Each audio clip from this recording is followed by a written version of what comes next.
దేవునికి మహిమ కలుగునుగాక. ఇక్కడ ఇదిలో వచ్చాను, ఇదిలో ఎదరున్నారు. తండ్రి అయిన దేవుణ్ణి ఆత్మతో సత్యంతో ఆరాధించాలి. చాలామంది ఏం చేస్తారంటే వస్తువులను ఆరాధిస్తూ ఉంటారు. చర్చికి వెళ్తారా? నేను పడదంట పాపమ్మాయి. మీరు చర్చికి వెళ్తారా? మీ అమ్మగారు మీరు చదువుకున్నారు కదా, ఇదిగో మీ అమ్మాయి గారికి కావండి. తండ్రి అయిన దేవుడిని ఎలాగ ఆరాధించాలని?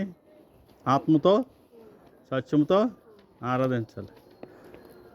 సిలువల బొమ్మలు కానీ మరియమ్మ గారి బొమ్మలు కానీ కుర్చీలు కానీ ఆరాధించకూడదు. మీకు అర్థమైందండి చెప్పేది? అవన్నీ ఎవిడెన్స్ వాక్యాలండి. మీకు అలాగైతే పర్లోక రాజ్యం, లేకపోతే లేదు. పుట్టుకాస్తువులు అంటారు కానీ మీ కానుకలు మీ అర్పణలు మీరు వెళ్ళి ఆరాధన అంతా పాడైపోతుంది. ఓకే అండి. దేవుడు అంటే అశ్రద్ధగా చేయకండి, అశ్రద్ధగా అసలు ఉండద్దు. తండ్రి అయిన దేవుణ్ణి ఆత్మతో సత్యంతో ఆరాధించండి. అలా అయితే నిత్యం. విగ్రహ ఆరాధన అసలు చేయకూడదు. అమ్మా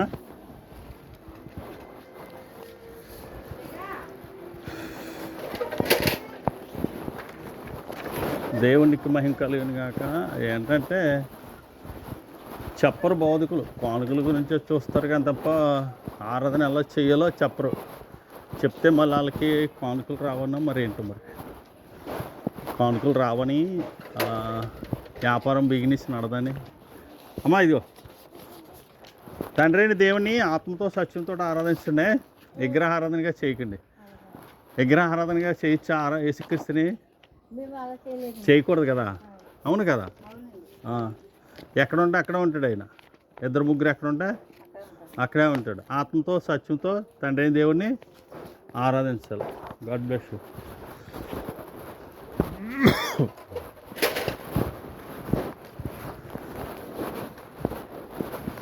అంత అందమైన బిల్డింగులు దేవుడు ఇచ్చాడు వాళ్ళకి. అయినా ఆత్మతో సత్యంతో ఆరాధించాలి అన్నది తక్కువ.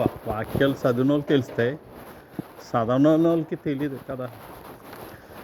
చాలామంది అడగరు, ఏంటి కుర్చీలు వేస్తారు, బొమ్మలు పెడతారు అని.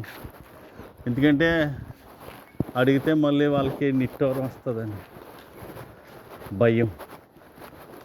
పరలోక రాజ్యాన్ని పోగొట్టుకుంటున్న ప్రజలు ఆత్మతో సత్యంతో ఆరాధించుకుంటే తండ్రి స్వీకరిస్తాడు. ఎవరో లేరు బయట.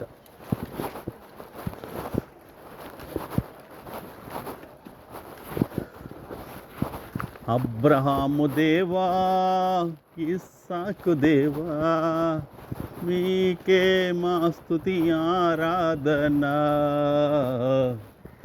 అబ్రహాము దేవా, ఇస్సాకు దేవా, మీకే మా స్తుతి ఆరాధన.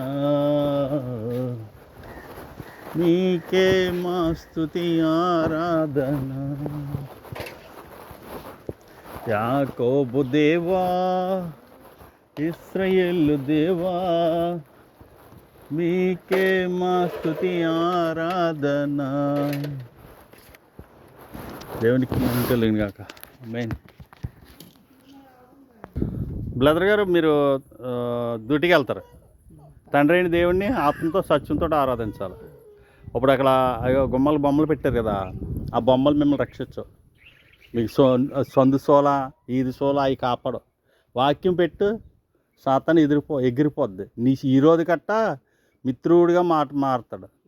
నీ శత్రువులు నీ మీద అసూయగా ఉన్న వాళ్ళందరినీ ఆయనే పగ తీర్చుకుంటాడు. ఆ ఈది సోల ఇవన్నీ ఏమంటారు? ఏమి కాదు. సిటీకి వెళ్తే ఏముండవు.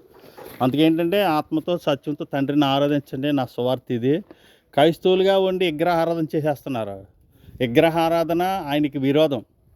విగ్రహ ఆరాధనలు పరలోక రాజ్యాన్ని స్వతంత్రించుకోరండి సార్. అవన్నీ ఎవిడెన్స్లు వాక్యాలు. ఒకవేళ తప్పు ఏదైనా ఉంటే మీరు ఫోన్ చేసి నన్ను అడగచ్చు. ఒకవేళ ఈ ఇదిలోనే కట్టేయచ్చు నన్ను. మీరు ఒకవేళ నువ్వు ఇలా తప్పుడు బోధ చేస్తున్నావు అన్న ఏదైనా మీకు అనిపిస్తే. బ్రదర్ వందనాలు. ఒకసారి చెప్పండి, మన మన మన క్రైస్తవులంత సోదరులకి ఎలాగ ఆరాధించాలి? ఆత్మతో గాడ్ బ్లెస్ యూ. వందనాలు.